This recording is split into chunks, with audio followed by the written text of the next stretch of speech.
At 12:01 a.m., President Trump stabbed America's best friend in the back. My message to the President is this: Canada will fight back. We will defend our people and our economy, and we will put Canada first. There's no doubt that our economy will suffer, but so will yours, President Trump. In fact, you're already paying the price, with trillions of dollars erased in stock market value over the last month of these threats. Already Americans are paying higher gas prices, as at midnight, a new American gas tax kicked in on U.S. working class taxpayers and motorists. Your workers will soon start losing jobs they had upgrading Canadian raw materials, which, by the way, you were getting at an incredible and ridiculous bargain. And your businesses will be selling fewer products to your closest neighbor. And that's only the beginning. While Canadians are slow to anger and quick to forgive, once provoked, we fight back. And we will fight back. Now, I'd like to speak to the millions of Canadians who are anxious today after learning that President Trump has attacked our economy, to the auto workers, the forestry workers, the steel and aluminum workers, the mining and energy workers, the truckers, the farmers, to all of you who get out of bed before the sun rises and do the labor of the nation.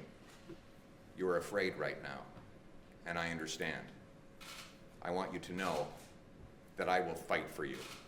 I will fight for your job. I will fight for your family. I will fight for your chance at owning and paying off a home, and I will fight for your retirement. And I will fight to put Canada first. Before these tariffs came in this morning, you must have been asking yourself, how could things get any worse? Before these tariffs, you were already suffering. You wondered how you'd pay the rent, or eventually dream of buying a home after housing costs had doubled over the last decade, rising faster than in any other G7 country. You've downgraded your diet, as food prices have risen 37% faster in Canada than in the United States over the last 5 years. You might be one of the 2 million people, a record-breaking number, lined up at food banks, a number that has more than doubled before these tariffs applied. You've likely noticed that your paycheck is not keeping up with the record inflation, as Canada's GDP has grown less and lower than any other G7 country over the last decade. You might have noticed that your company has already been moving jobs to the United States, as greedy and self-serving CEOs put their share prices ahead of your job, and $500 billion net has left from Canada to Trump's America under the current Liberal government. And now this. But I'm here with a message of hope. We will overcome this attack on our economy, and I have a plan to do it. First, we must retaliate, targeting American goods in the following order. A, goods that we can make ourselves. B, goods we don't need. And C, goods we can get from elsewhere. Second, counter tariffs must not be a cash cow for the government. Almost every penny of the tariffs collected should go to tax cuts, with a small sum set aside for targeted relief to workers hardest hit by the trade war. None of the money should go to new government spending and programs. We must not allow politicians to dishonestly use this crisis to once again launch a debt-fueled, money-printing spending spree that will drive up inflation and further destroy the working class and hit the poorest people the hardest. Third, we must immediately pass a bring-it-home tax cut on work, investment, energy, and home building. The idea is to neutralize the cost of the tariffs with lower taxes and incentivize massive new investment in building stuff here in this country. The obvious place to start is to get rid of the Liberal carbon tax, then axe the sales tax on new homes.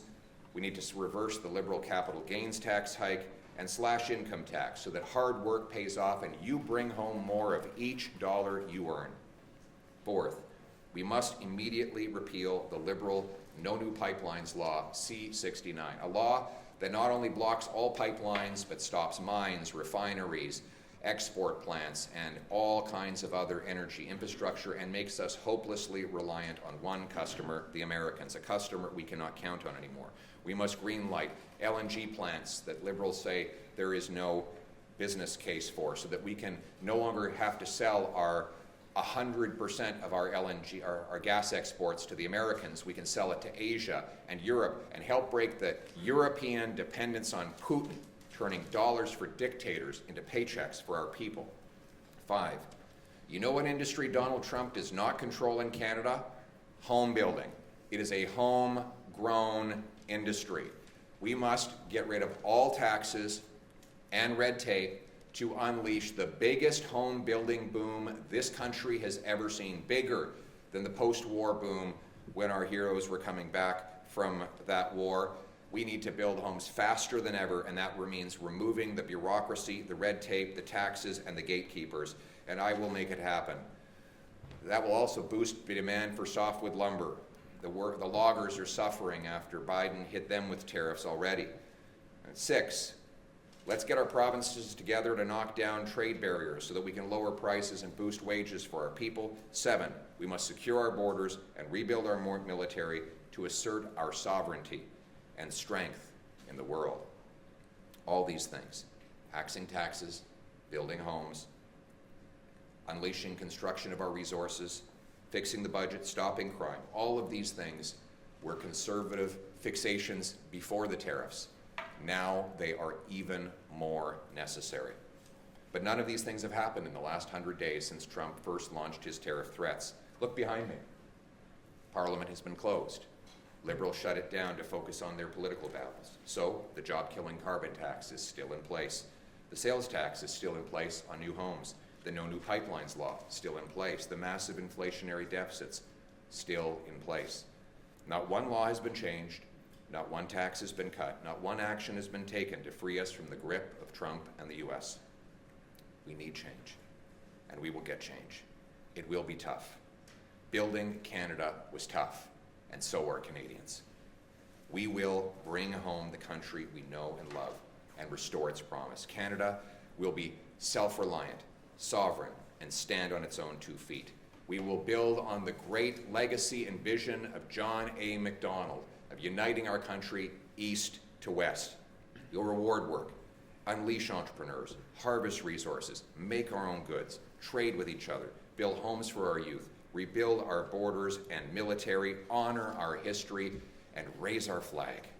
What binds us together is the Canadian promise that anyone from anywhere can achieve anything, that hard work gets you a great life in a beautiful house on a safe street protected by solid borders and brave troops under a proud flag. To preserve that flag and its promise, we must work together, fight together, and win together. That is what it means to put Canada first, because Canada is worth fighting for our people, for our land, for our home, for our country. Let's bring it home. Do you agree with the tariffs? What do you think?